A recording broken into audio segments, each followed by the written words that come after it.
Namaste, and thank you all very much for coming today to allow me an opportunity to share with you some stories about my Guru Paramhansa Yogananda and to be able to share some of his vibration. I chose that chant to begin with, from joy I came, for joy I live, in sacred joy I melt again, very specifically because it expressed through that chant and through those very simple words, which are from his very famous poem, Samadhi, it expresses what Paramhansa Yogananda was about. His foremost disciple, Rajarsi Janakananda, titled Paramhansa Yogananda Prem Avatar.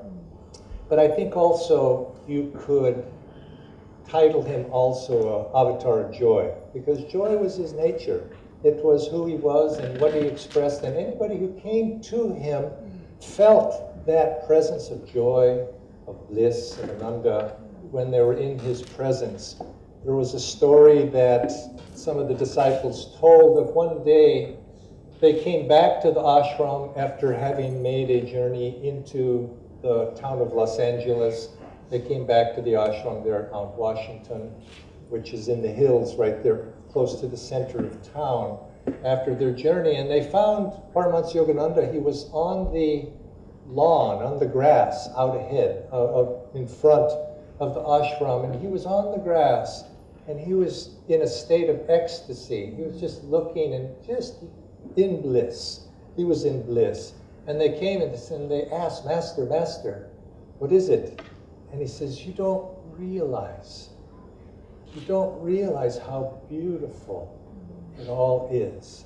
How beautiful it all is. And he was just in a state of ecstasy of looking at the buildings, the clouds, the land, the view of the city. But he saw it through the eyes of divinity. And he saw life as beautiful. He didn't follow that tradition, which some honorable tradition, yes, but some reject the world, you might say, or abandon the world. But Yogananda embraced the world. His was one of embracing everything that he came upon. So today I'd like to share a little bit about his life, but particularly I want to share about his legacy.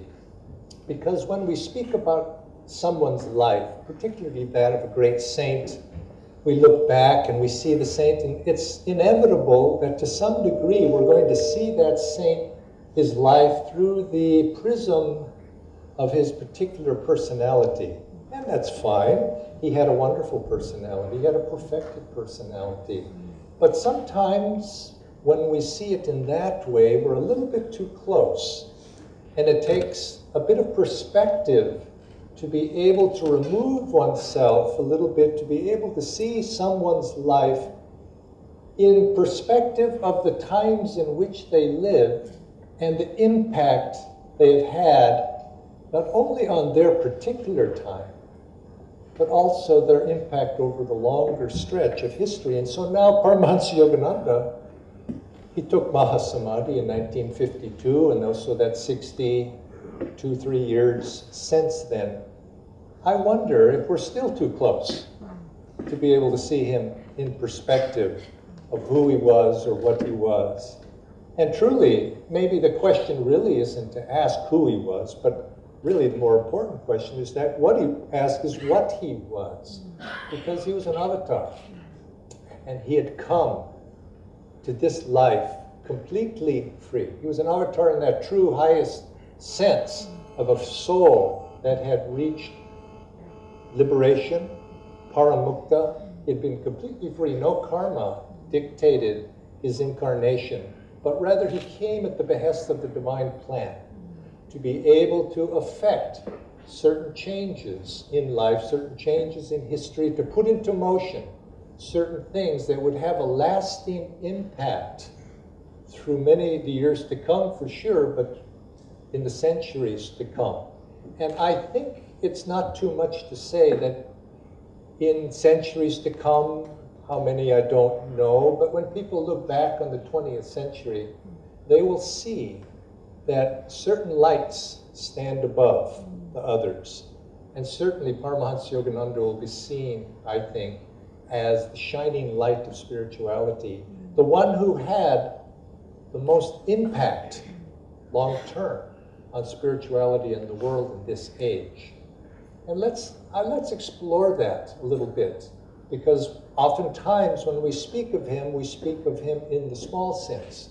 But to truly understand his legacy is what we want to address today. We must see him also in this broader context. I came onto this path having been introduced to Paramhansa Yogananda's teachings in 1968, as Brahmacharya Ditya introduced me as. And at that time, as he said, I was a recently graduated college student. And if some of you have, perhaps some of you are in that stage right now, and some of those of you who are older may remember back at that time when you complete your studies, but you have not yet committed yourself to something. And not only have you not yet committed yourself, perhaps you have no idea what it is that you want to commit yourself to.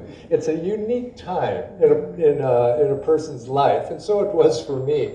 I found myself at that point saying, now, well, now what do I do?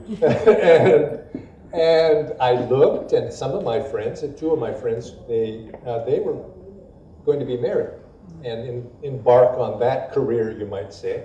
And others of my friends were looking to jobs and career. One or two of my friends decided they didn't know what they wanted to do, so they went to graduate school. And to delay it a little bit further. And I, not feeling inclined toward any of those, was at a state in my life where I didn't know what to do. And I was a bit despondent. I looked at the alternatives, and I could not see something that I wanted to do. And I thought, oh no, I wish I had had a calling, but I didn't. And so in that state, I was in a searching state. And fortunately, perhaps like some of you, my path crossed that of Paramhansa Yogananda's autobiography of a yogi. And I read that book. Actually, probably reading that book is not the right word. I devoured the book. I devoured it. I started reading that book and I went right through it, a matter of 2-3 days, I don't know, very quickly. I went through that book and I felt my life was changed. I felt I had to do something that allowed me to move through that doorway that had opened up before me, to be able to follow that door. It was clear that there was something else calling me. And I was given the great good fortune and blessings to have my path at that very moment run across that of Swami Kriyananda, direct disciple of Paramhansa Yogananda, and I became associated with him. And he, not too long afterwards, asked me for help to do certain projects that he was engaged in, and I said yes. And as some others had also said yes, and like others, I didn't quite realize what I was saying yes to, because I'm still here, in a sense associated. It has been a long journey. But the saying yes to that was because I had saw something positive, something that I could dedicate myself to. And if I look back upon that time, I think what Yogananda's teachings offered to me, and perhaps they've offered it to you, because I know they've offered it to many. The very same thing is they gave me hope.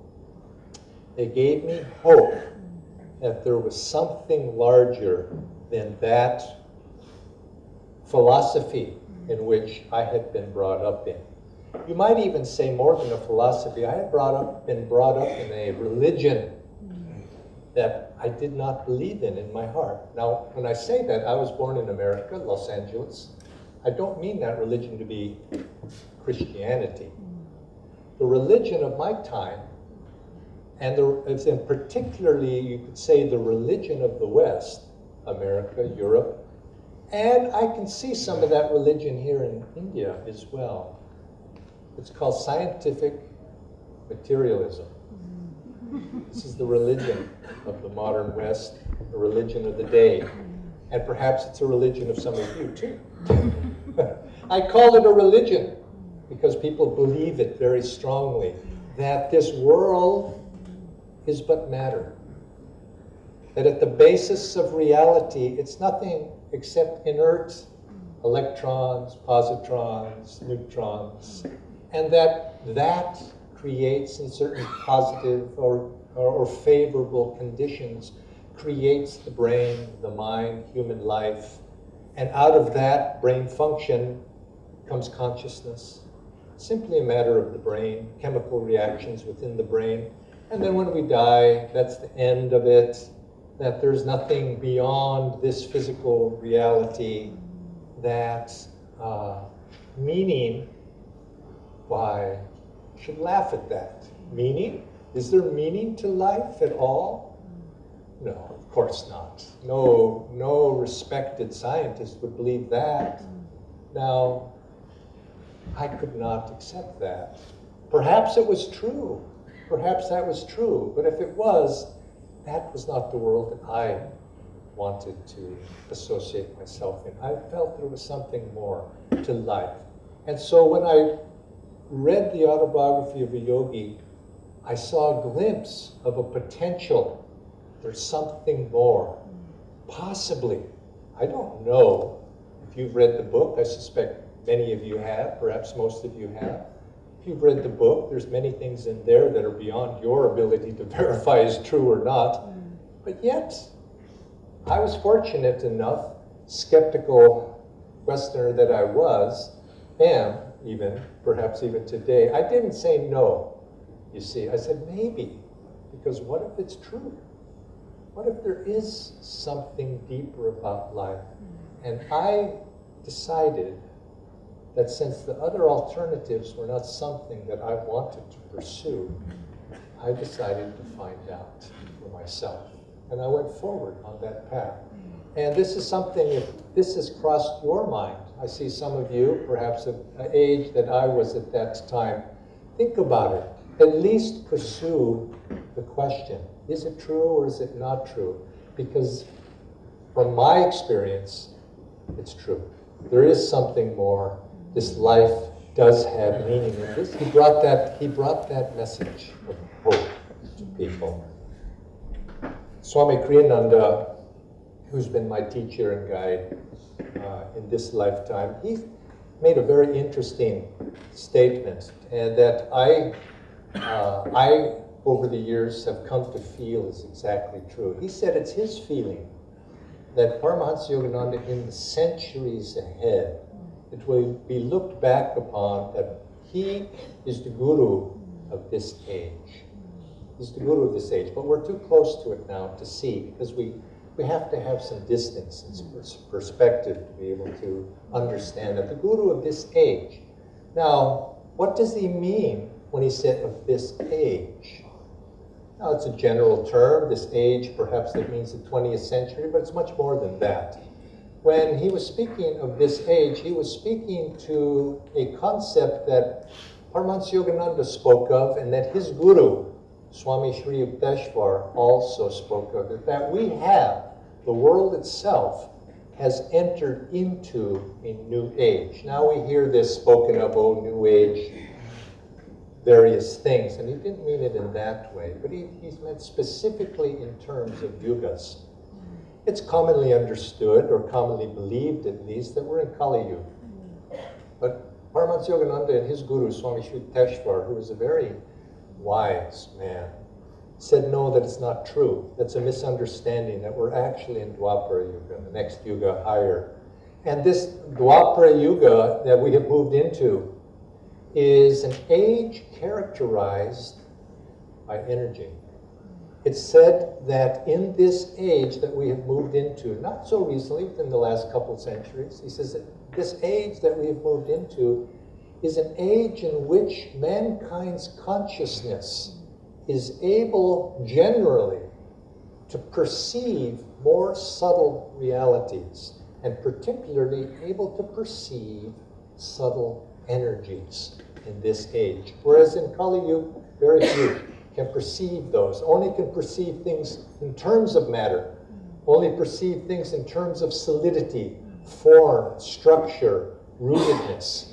But in Kali, or in Dwapara Yuga, man's consciousness generally, as a system, solar system even, begins to perceive something more subtle. And in this age of Dwapara, many changes will begin to happen. And a few of those changes, which were predicted by Swami Sri Yukteswar in the 19th century, is that mankind will begin to break down barriers that separate.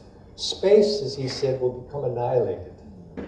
Now think about that. Space being annihilated. Now what does that mean? Well, when I visit the United States, I can fly from Mumbai to New York in about 15 hours. Yogananda, he went from Kolkata to Boston in 1920, and I think it took him probably close to 2 months. And that's space is no longer separating us. What has opened up the world, opened up India to the technological advancements and revolution that's taking place in this country in the last 20 years? Fiber optic cable, the ability to have relatively instantaneous communication. There's no longer a sense of distance separating people. And this is going to, as Swami Sri Yukteswar predicted over 130 years ago now, predicted that this is going to have consequences. The consequences that people will begin to come together. Distance will no longer separate them, but also political boundaries will no longer separate them. That rivalry, by the way, I think India won today, the match. but rivalry and fun is one thing. But these other rivalries that are perhaps more deeper, these begin to be transcended as people learn to come together. Boundaries begin to be less meaningful in an age where energy is the essential reality. And this will come to pass, he said, in the next perhaps millennium that ahead of us. And at this very critical point in history, when we begin to change in such dramatic ways, and I think we can all agree over the last 100 years, it's been dramatic. Dramatic changes happened. A new expression of the ancient and true teachings of religion need to come forth. And Swami Kriyananda once asked his guru, Paramhansa Yogananda, he says, "Sir, is what you are chairing, is this a new religion?" And Yogananda says, "No, of course not. There's no new religion. Sanatana Dharma is eternal." He says, there's no new religion, but it is a new expression. And as ages change, as ages transform, an expression of a new religious expression needs to come forward. And this is the role that Paramhansa Yogananda would play in this 20th century at that very critical time when this transition was beginning to take place, when countries were beginning to come together, and when language itself was becoming more universalized. This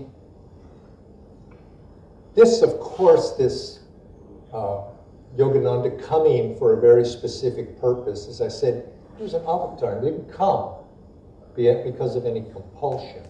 He came because it was divine will, you might say, that he would fulfill this role. And he came and he knew his role in this life, even from a young child. As we remember the story from the autobiography where he says, when he was even a child, this babe in his mother's arms brought to Lahiri Mahashai for blessing.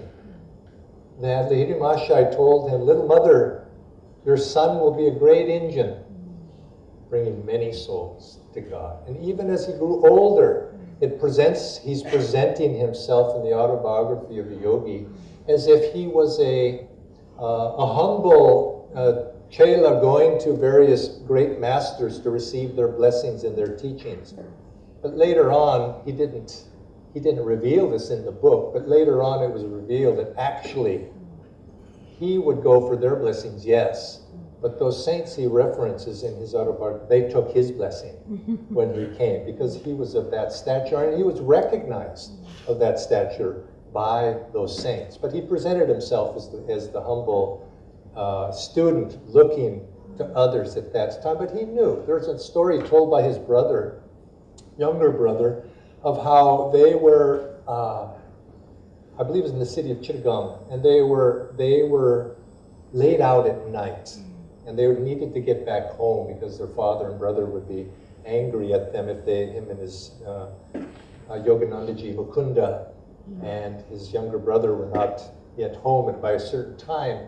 And so they passed by a lychee tree in a garden there that was ripe with fruit. And so they couldn't help themselves. They snuck in to that orchard and began picking the fruit. And as they were doing this, they were just boys at this time. As they were doing this, they heard somebody say, "Mukunda." And they looked, and there in the distance, they thought there was the guard. But then they thought, well, the younger brother thought, how could it be the guard? How would he know Yoganandaji's name? And they looked, and they saw a figure there in the distance, not too far. And they went, and Mukunda, Yoganandaji, prostrated himself immediately at his feet, and then he told his brother to also prostrate down at his feet. But Sananda, the brother, didn't recognize who they were seeing. And the man, he said, he seemed to have a glow about him. Began to tell Yogananda, Mukunda, remember your mission. Remember what you are here to do. You must always keep God close. Never forget what your mission is. Now, what the mystical meaning of why that took place. And he gave Mukunda certain instruction. Then he sent him home. And they got home, Mukunda took his younger brother and took him to the altar, their parents' altar, or the altar in one of the rooms. And there showed them the pictures of the master. He says, "Do you recognize?" And he looked, and he saw, and he says, it was Lahiri Mahashaya that had appeared to him. Now, this was long after Lahiri Mahashaya's passing, of course, but many years. But it was Lahiri had appeared to him, and who knows how many times that took place. Mukunda knew what his mission would be, and his guru told him even what his mission would be. And when he was sent to the West, chosen to go to the West, it wasn't a total surprise to him, because he knew in the future this would be, but he had to play it out, and the great ones do. They play their role out as is appropriate to them, and he was sent to the West with that particular mission to go there. And so his mission began, but before he went to the West, he went to his father, who had given him some money to be able to have expenses paid there. And his father was upset, a little bit remorseful that his son was going off, because he didn't know if he would see him again. And so his heart, you can understand, his heart was torn. But Yogananda knew he must go. And his father, who was also a disciple of Lahiri Mahashaya, knew that yes, he was taking these teachings, and so it was his duty. But nevertheless, as a father, he was torn. And Yogananda told his father in that room there at 4 Gopar Road, he said, "Father, I want you to know that these teachings of Lahiri Mahashaya, his guru, father's guru, these teachings of Lahiri Mahashaya, Kriya Yoga, will one day spread to every country on this planet, in this world. Spread to every country in this world." Now you remember, here he is in a room in Calcutta, 1920, young man, his father not having that vision, you might say, that his son knew of. You wonder what he thought, but Yogananda knew. He knew what his mission was. It was time to go. And he went to the West, and this was his mission to carry out. Now he knew this. There's an interesting thing that when I read the autobiography of a yogi, that to me gives me coming back to that subject of hope, and also ties in with this. There's a statement in there where it's said that this world is not, as you might say, the materialists would say, simply a random collection of events. That there's meaning in it, that there's a direction to life, that things are playing out in this world under the guidance of great masters. And this has been the tradition in India for a long time, that the rishis have guided the historical unfoldment, you could say. In the old Vedic times, they would say the rishis were protective, watching out this unfoldment. And Babaji and in the autobiography says this is still a fact, that there is a guiding hand to our individual lives, which is comforting to know.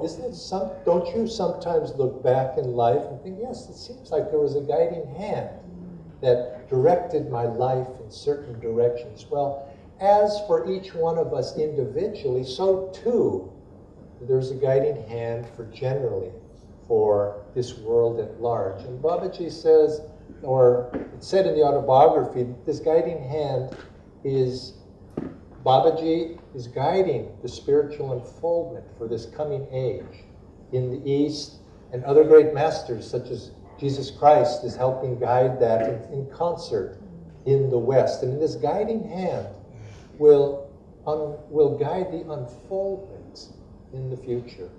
Now, Yogananda is playing his part in that general unfoldment. And his going to the West had that ramification. But his mission to the West was not simply something, as we think about, to bring Kriya Yoga to the Westerners or to America.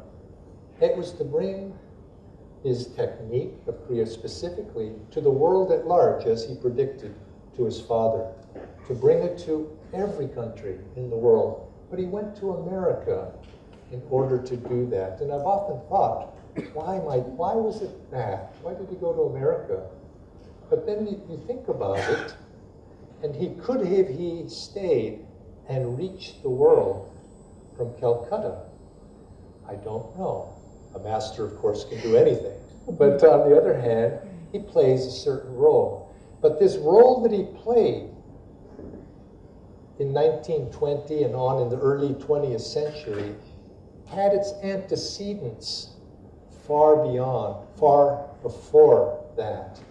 Now, I'd like to share a little interesting something that Yogananda shared with his disciples. He didn't say this in his writings. Publicly, he never said this. Certainly, it's not in his autobiography of Yogi. But he said it to his disciples, his close disciples. He let them know certain facts about his previous incarnations.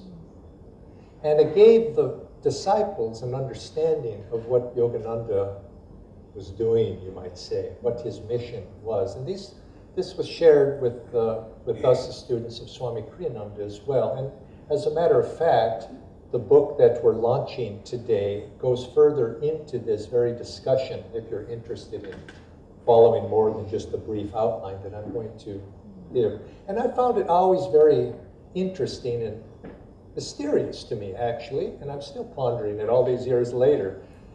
But Yogananda said that in a previous incarnation, he had been William of Normandy. Now, William of Normandy is usually not known by that name. He's also usually known as William the Conqueror, who lived in the 11th century. Now, if you don't know your European history, which I was not all that conversant on until I started studying these things, but William was the man who conquered England as a Norman. He claimed the throne of England from Normandy, which is across the waters on the north coast of France, that area there. And he invaded England, and he conquered the English. And the English have traditionally, ever since, looked upon him as a great villain.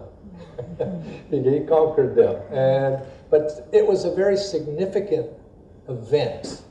Now, my when I first heard that story, I said, well, what a great avatar, because Yogananda had said, I killed Yogananda long ago. No one lives now in this temple but God. And he referenced it was long before William that he had been completely free. What was he doing there as a general? It was a dark age, let's put it that way. What was he doing in that role? And it gave me an understanding that the great masters, not just Yogananda, there are other great masters as well. They play a role in shaping the unfoldment of history. And it happened to be Yogananda's destiny, God's will for him, to play that role. And what the effect of William on history was that he brought that little island, medium-sized island, off the coast of Europe. He brought it into the sphere of Europe. It had not been before that. It was more attached to Scandinavia. He brought it into Europe and brought it as part of the European historical consciousness. And as time passed, we know that that little island, seemingly small, ended up 6, 7, 8 centuries later. It was said that the sun never set on the British Empire. That impact that that country had to bring a English tradition, you might say, to around the world, for better or worse, to bring that around the world. Whether we agreed with it or don't like it, it did happen. And I, thinking about that, the impact of the British was many. But one of the things that I think was most significant about that is what did they also bring? When you bring a culture to other parts of the world, what do you bring? You bring a language. You bring a language with you. Now, by William bringing England into the European sphere, that was the beginning of what ultimately has become modern English. It fused Anglo-Saxon, the Anglo-Saxon language with French, Old French, of course, and that has made what is ultimately now modern English. Now, English, what is it? What function is it playing? Whether, again, you like it or you don't like it, English is becoming, if not already, it's the world language. It's the world language. And all of you know, if you want your children to succeed to high position, they must learn English. It's just the way it is. And that's not just true for India. That's true for around the world, for much of the world. English is becoming this language that breaks down the barriers. It's the language of this yuga, this age that we have moved into, to be able to overcome the separation between people.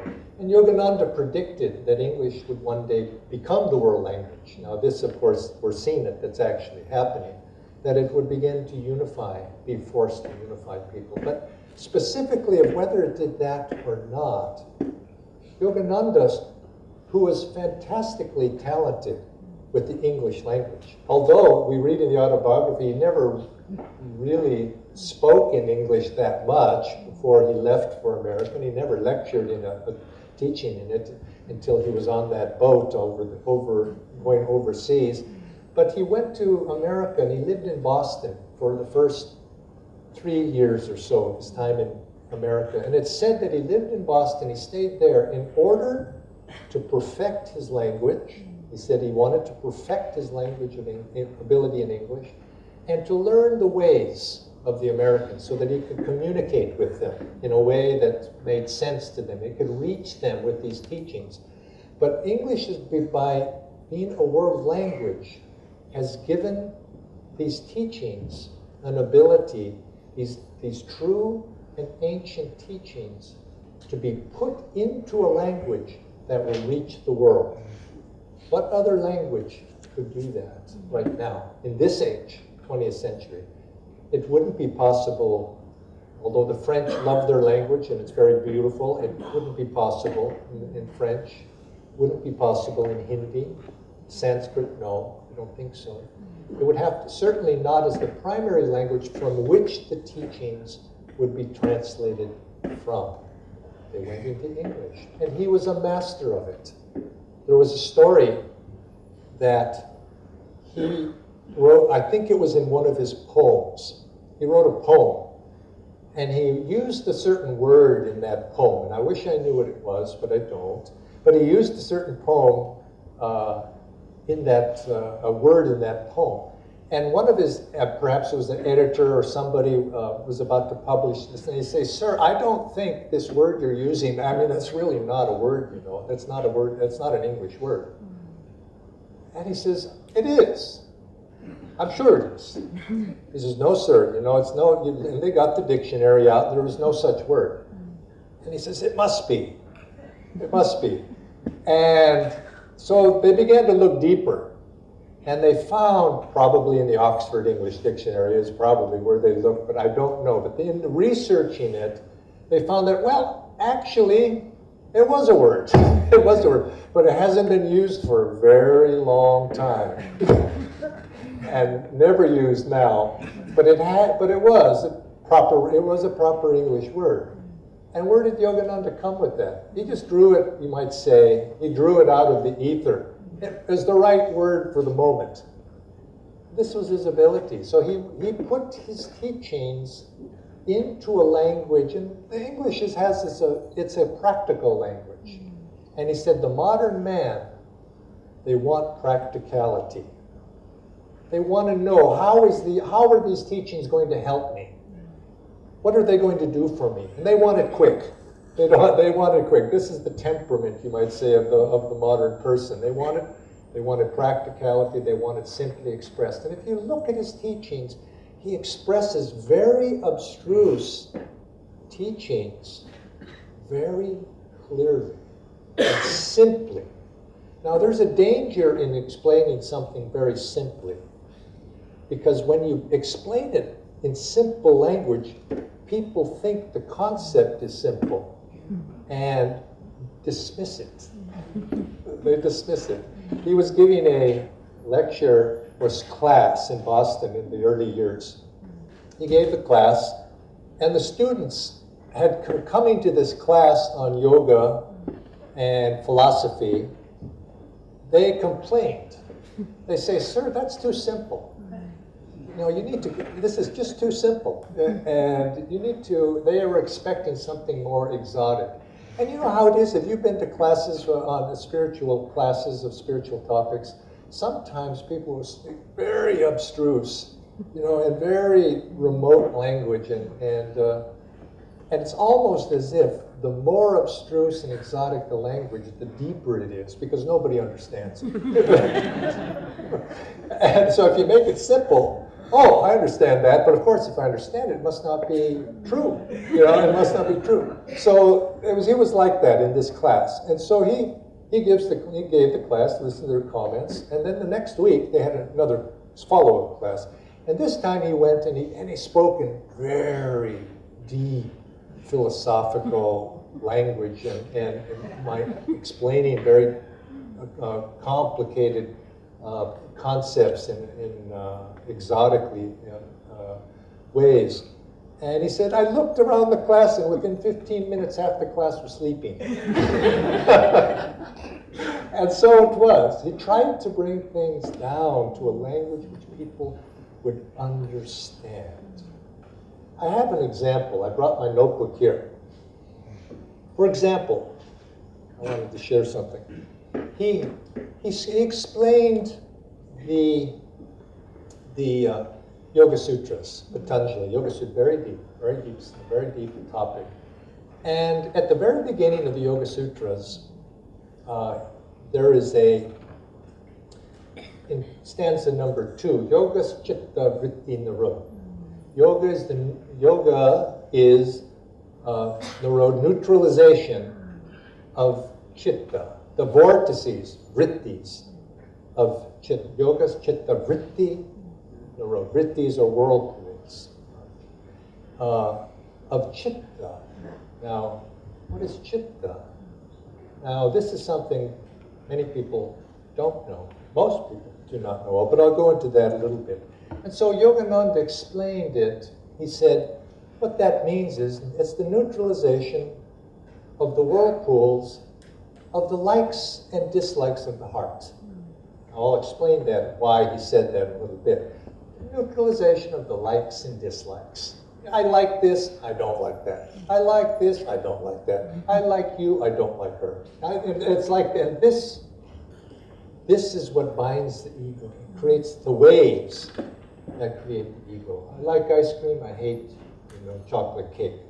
Well, simple. These are very simple. I was looking up this morning, thinking about that, and I looked up on the internet some definitions of yoga's chitta vritti nirodha, neutralization of the waves of likes and dislikes of the heart. Okay, this one, first one was, when you are in a state of yoga, all misconceptions that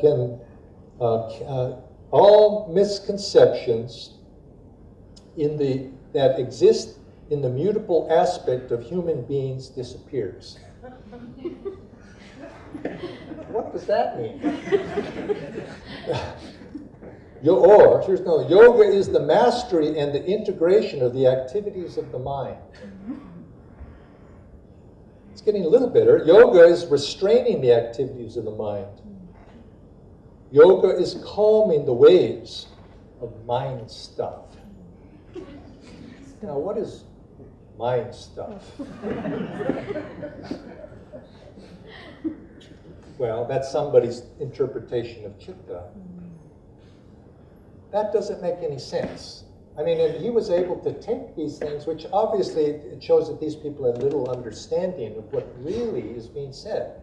But Yogananda knew. There was an example of this very topic when he was challenged by a group of pundits. This is before he went to America. But he was challenged by a group of pundits who said, you didn't think he really knew and was qualified, because they were scholars and he was not officially a scholar. Certainly they didn't study in this scholarly tradition. And so they had a debate.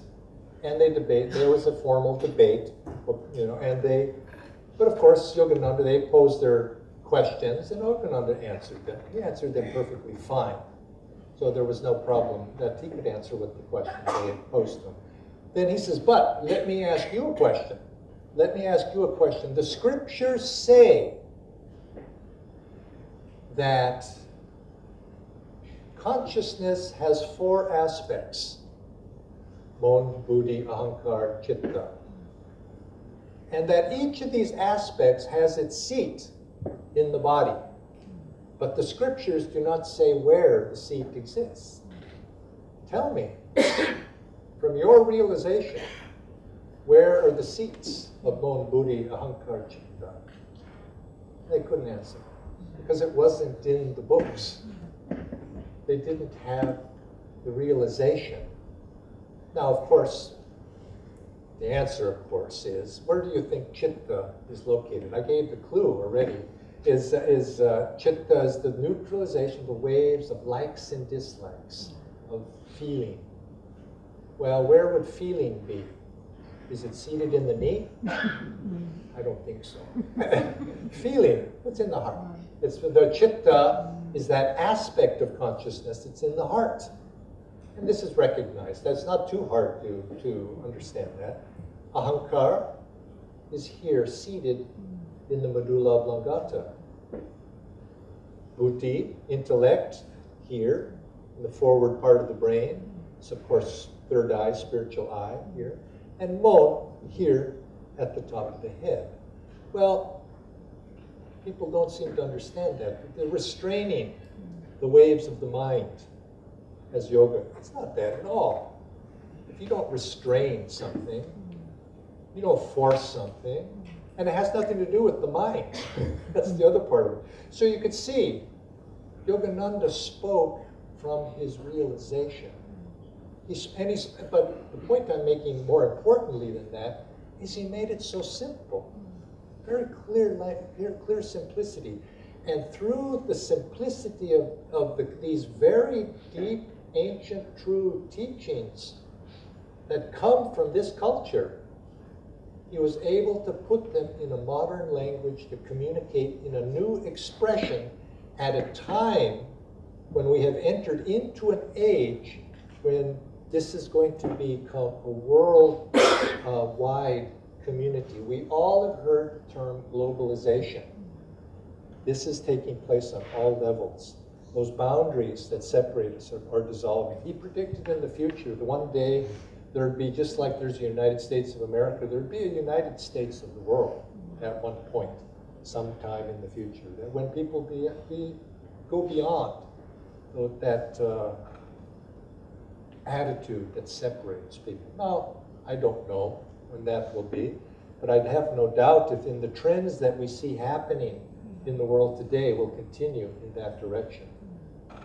Just coming back to that Mon Buddhi Ahankar, Yogananda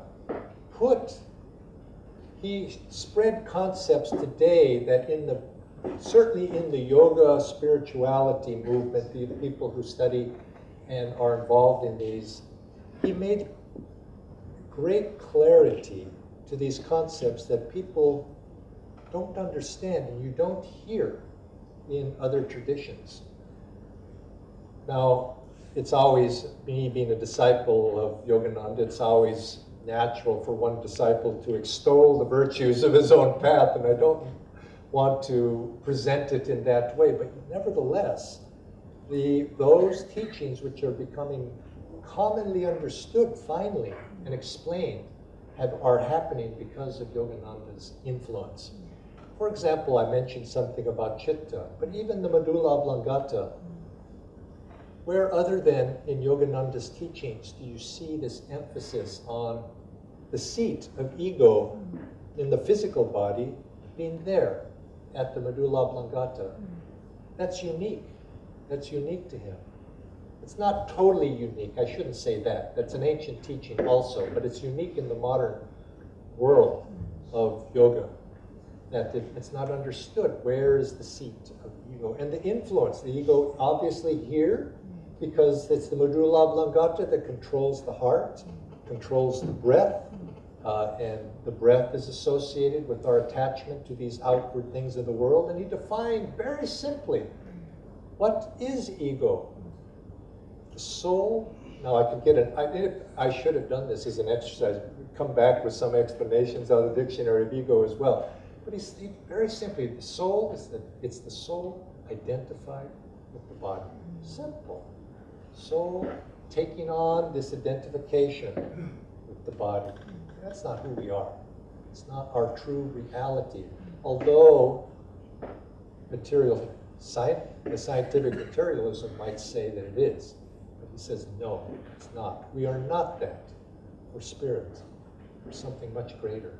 And he presented that, and you see life from through that perspective, and it takes on a very different complexion. In the same way, is here at the point between the eyebrows. Everybody knows this is in the traditional, as Kutashta, the center seat there of spiritual awakening. But Yogananda went further. It's commonly understood that at this point, the meditator sees light. At a deep enough state, there's a light here. Light of the reflected light of the chakra that's projected here. That's well understood, but how many people have you heard say that in the Bible, when those three wise men followed that eastern star, that's a mystical way of saying they were looking into the light of the spiritual eye. And he went on further, Yogananda, this is a universal experience, by the way, of seeing this light here. It's not unique to any one individual. All of us have this potential. But if we all have the potential, why doesn't anybody explain what it looks like, that light? And Yogananda did. He says, you see that light, and it'll be these three colors, blue, gold, white, a white star in the center. Nobody explains that except him. Very simply, straightforward. And you can see that light. I've seen that light. I've known many people who have seen that light also. Look for it when you meditate. Yogananda said it's there. And because he said it there, you begin to look, and yes, it is there. And I suspect, personally, it's my own, this is my theory, that, so not Swamiji's or not Masters, but it's my theory that in Kali Yuga, man's consciousness, there's always saints. In the darkest age, there's always masters and saints. Just as in the greatest, highest age, there's probably going to be some devilish people there too. But nevertheless, the general mass of consciousness in Kali Yuga, the awareness is not elevated enough to perceive these realities. So consequently, nobody explains these, nobody describes these, because they were rarely perceived. But now, we've come to a point where the consciousness generally of this Dwapara Yuga is elevated enough so that this will become more common. And this will continue in the centuries ahead. These realities which Yogananda introduced in a very common, simple, universal world language will become common currency to people's understanding more and more. We're only at the very beginning of this. It's going to go for quite some time. And it's just as if a wave is hitting shore. In any wave, there's a leading edge of that wave, there's the main body of the wave, and then there's the end of the wave as well. And we're just at that beginning, you might say. The beginning, that Dwapara Yuga energy is broken on some shores, but it still has a ways to go, we know. In this coming age, Yogananda said, not only will boundaries be dissolved, but that certain countries have a particular role to play. He said one of the reasons he went to America was because America's an efficient country, materially. Unfortunately, it's also materialistic as well. That's the downside of it. But he said it's a country like that, you might say, needs a spiritual boost. So he went there, but he liked the material efficiency. His nature was not one of rejection. He said, this is not the age for that. Kali Yuga is the age when people reject the world. They go off to the jungle. They go off to the monastery. They go off to get away. The only way you can find God is to get away. But that's not the case now. Now is the time for these teachings. And this is why Lahiri Mahashaya, in the autobiography you read, he prayed to Babaji, let me give this to all true seekers. And Babaji gave him that blessing. Yes, all true seekers, whether they're householder, whether they're monastic, doesn't matter. If their hearts long for God, these teachings are for them. And Yogananda carried that message with him, spreading these teachings of Kriya to all souls who sincerely want that inner experience, that divine touch that is possible and a potential for every one of us. And so he came and he went with that message. This is in the future. And he said different countries have different roles to play. He said in the West, it's very materially efficient. He says that's what's needed. He was speaking, of course, of India, but he said generally the East. He says we need to become more efficient. It needs to happen. He says at the same time, the West needs to become more spiritually efficient. And he says the one can learn from the other. Now here's an interesting thing he said too. He says you will see in the century, in the times to come, he says souls from the East will begin to be born in the West. And souls who have a tradition from being in the West will begin to be born in the East. And I think that's true. I think you look at certain businessmen here in India, and they're sort of Westerners in a way. They have that aura about them. You know, it's all efficiency. And you see there's this intermingling. He said this would happen in the years ahead. He said a time will come.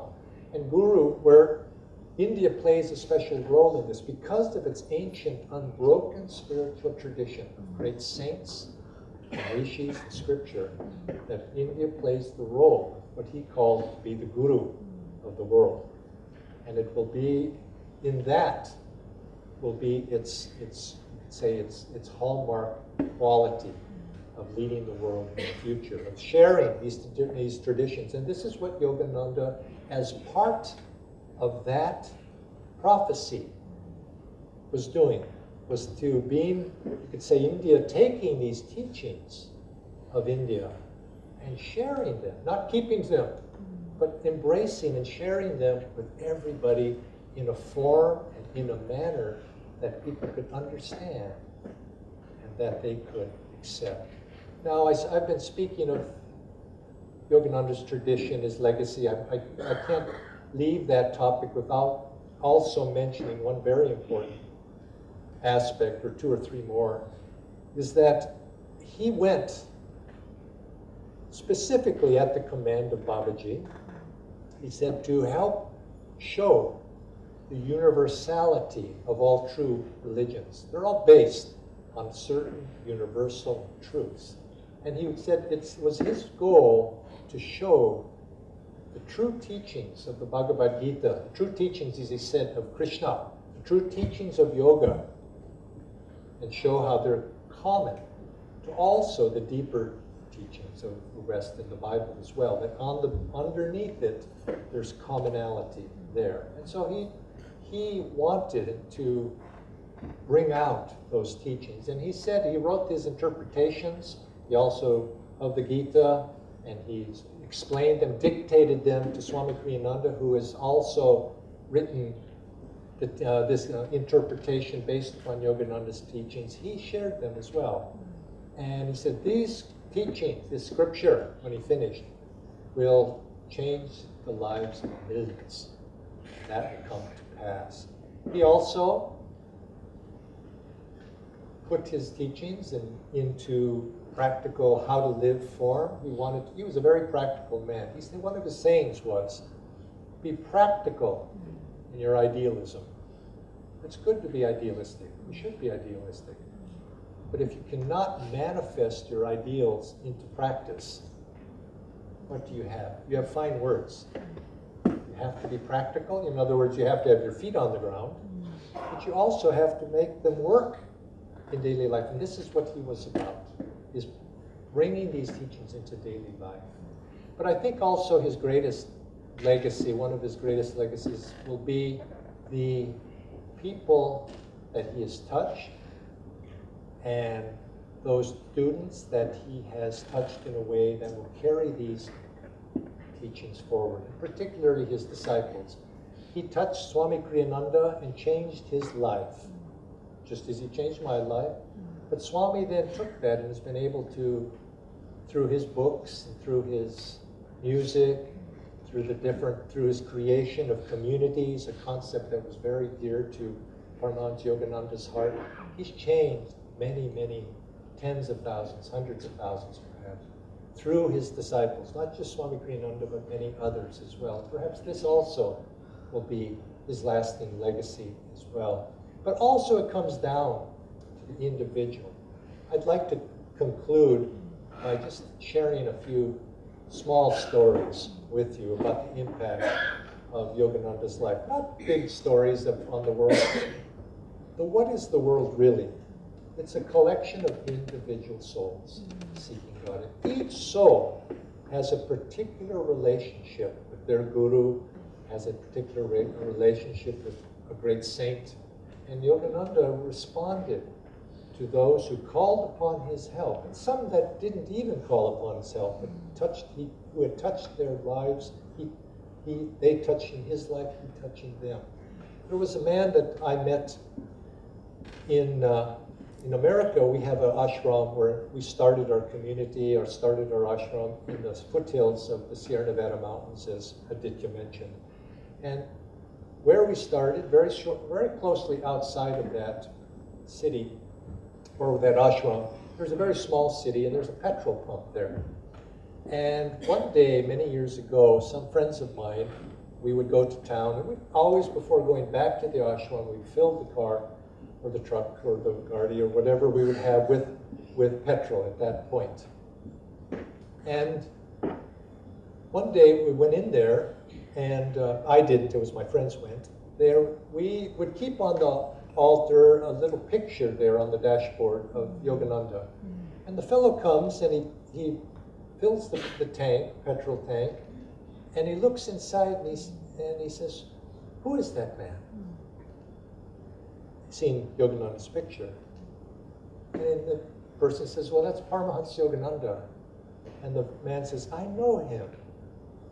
He says, "Many years ago, I had a petrol pump in Los Angeles. And that man would come to my station whenever he was traveling. He would come. He lived on the hill, not far from where my petrol station was. And whenever he would go, he would buy petrol. He was such a good man. I've always wondered what happened to him. Whenever he would come, there was something special about him." Now, the interesting thing, as he was saying this, he began to weep. Tears just were starting to come down his eyes. He had been touched in some way, and he was just a man who pumps petrol. He was just that petrol. He began to weep. But somehow Yogananda had touched him, and that connection. And Yogananda said there was not one person whose lives mine crossed that was not some karmic purpose for it. Not one. And this was one such man. Now another was a lady came to our ashram there in America, that same ashram, and she had come for a weekend. There was some program, and she came, she spent the weekend, and she went home. And before she went home, we have a little boutique there, and we sell little things, books and so forth, and pictures. And she bought a picture of Yogananda. That was a memory of her trip to the ashram. And the first time she'd ever been there. And she went home, and she took a nice picture. She put it on the mantle over her bookcase in her bedroom, where she could see it. Put it there.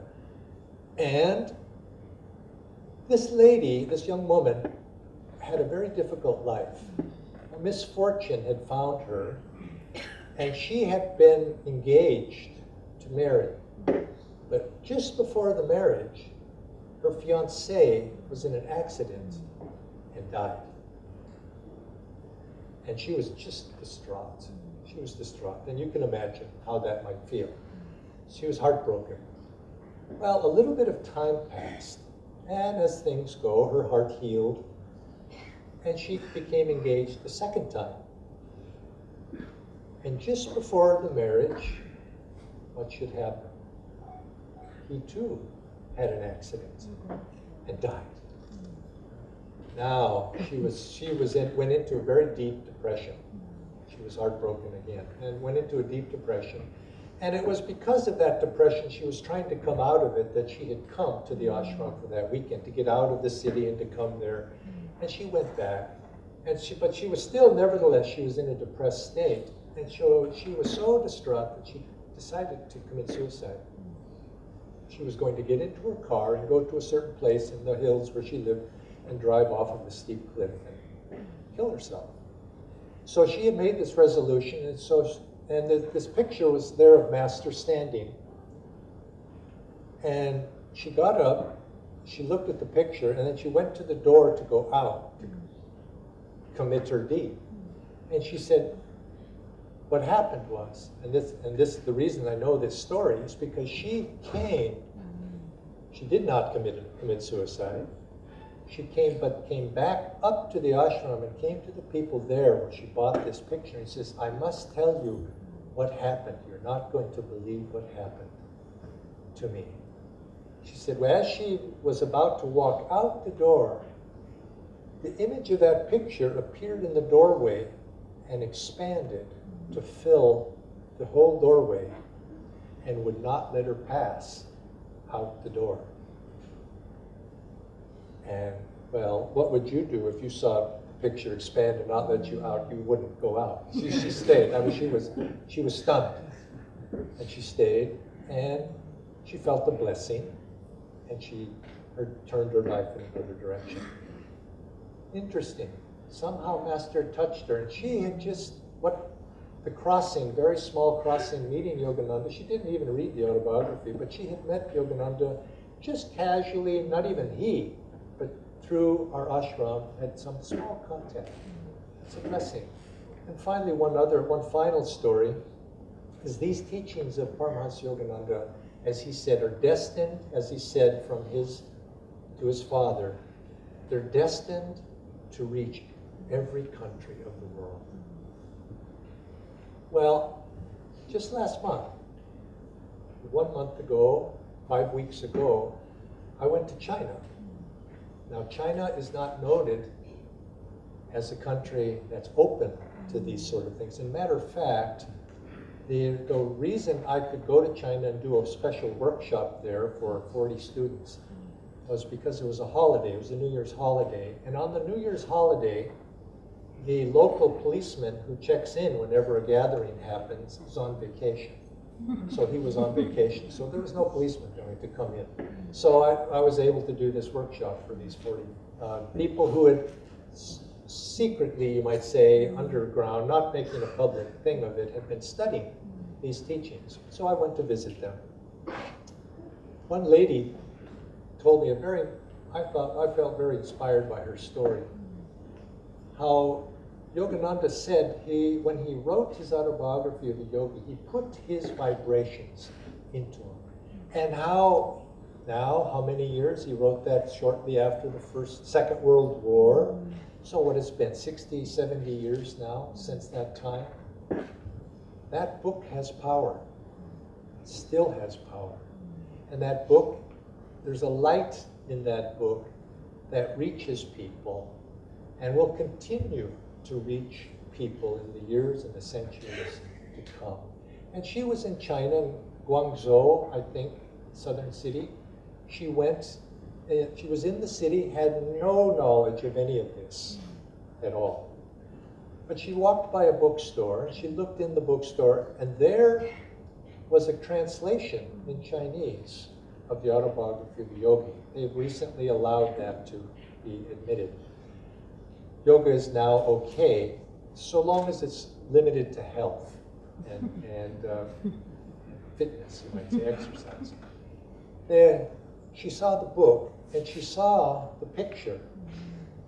And she says, I don't know why, but when I saw the picture, I began to cry. And I couldn't stop. I just cried and cried and cried, just looking into the picture. He says, and obviously I had to go in and buy that book. And so she went in and bought the book, and one thing led to another, and she connected with other people.